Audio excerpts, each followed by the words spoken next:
Welcome to Riley's Gardening Adventures. Today the plan is simple. Originally I was going to do a taste test of 2 tomato varieties, but I decided how many videos of tomato tasting have I done in a row?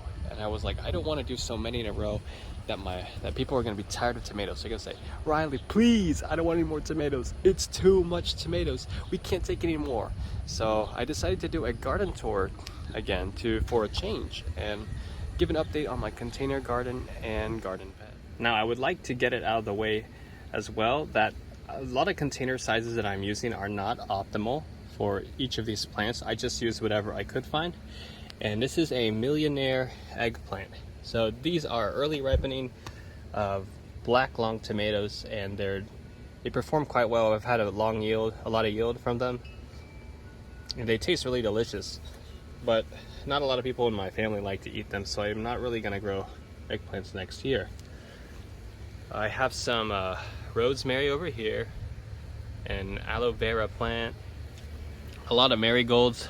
I mainly use this as an aphid repellent. Here is my peppers, which features the world's hottest pepper, Carolina Reaper. This is my plant. I got it gifted to it from a relative of mine, and it's grown from a small plant all the way to this big size. I was worried that it wouldn't grow that well. Right behind it is Burning Bush 2. It's from Burpees, which I'm not sponsored by, but it's grown really well and I really like it.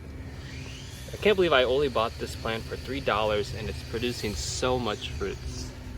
And Primero Red. Now I won't get too into depth with the peppers because I'm planning to make a separate video on them. But here's them before they get all ripe. Once they get ripe, I'll make the video. Here is my sugar bush baby tomato. Watermelon. It's my only watermelon plant because I don't have a lot of land to grow watermelons. This is a container variety, which it's in my biggest pot. I think this is like 24 inches wide or 20 something.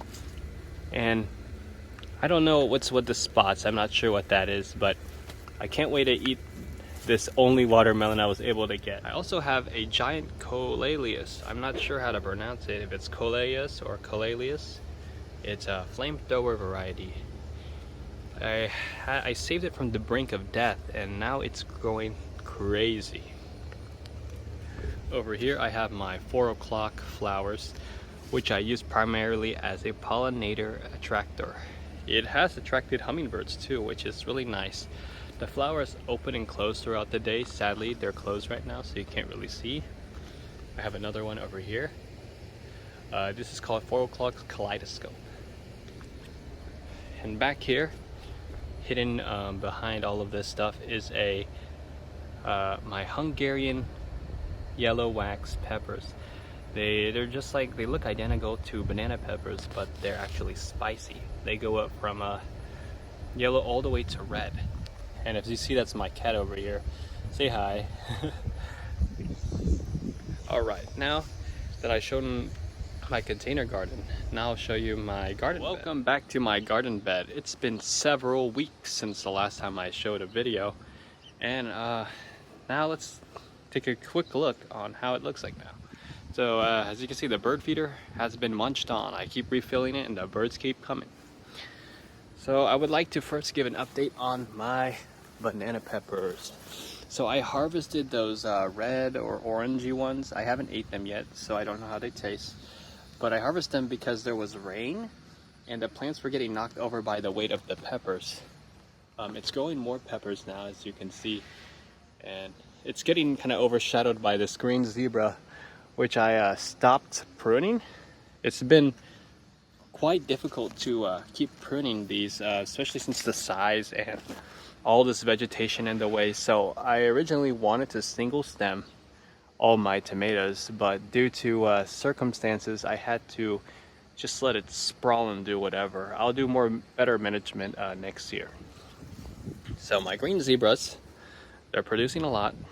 If you can see through this thick foliage, I got several on the way. My Kellogg's breakfast, I'm really excited for that. Right here, look at that. Not yet ripe, but it's getting there.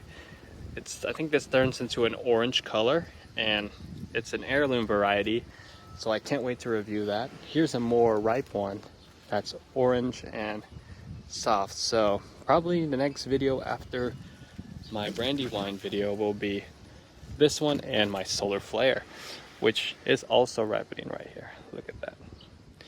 I believe this weird stuff is the cracking. Oops. This is the cracking from all that rain we got, but it shouldn't affect the flavor. Over here is some more solar flares. It's a really good producer. I think it would do better if I did better spacing next year, but it's doing quite well for the circumstances. Here is my black strawberry cherry, the most featured tomato in the Baker Creek's catalog of 2022, and it just looks really good. I heard some reviews on it already, but I want to review it for myself.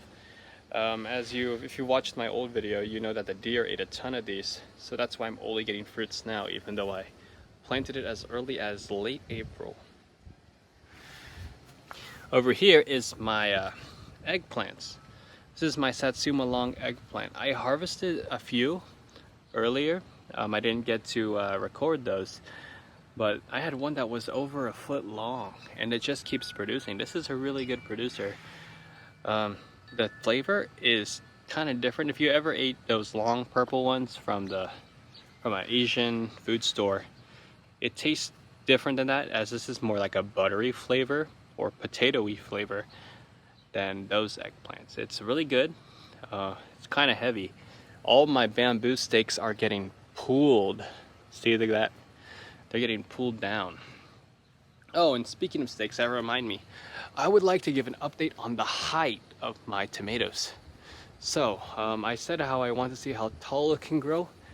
This tomato is now 9 feet tall, with an added 6 inches from the raised of the garden bed. So it's really tall. It's like 9.5 feet. And I used three stakes to keep this up, and it's already tilting over. It's just that heavy of a plant. What a stud. Meanwhile, the Kellogg's breakfast is also tall. I believe this one goes up to 7 feet or 7 feet and a few inches tall, or 8 feet. Just really tall plants. Okay, now the beans. My bean plants got absolutely destroyed.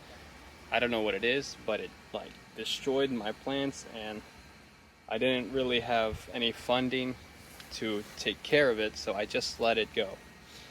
Right here is my Korean chili peppers. It's getting a bit crowded in here, but it has been producing a little small chili peppers. The lighting of this area in the garden is not as good as where the tomatoes are, so the fruits are not that big.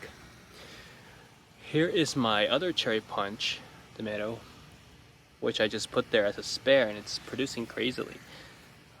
I sprawled it out as opposed to my staking method, and honestly it just looks like a giant blueberry bush. Here is another Millionaire Eggplant. It's producing over there. And my okras. My okras finally looking like they're gonna make something.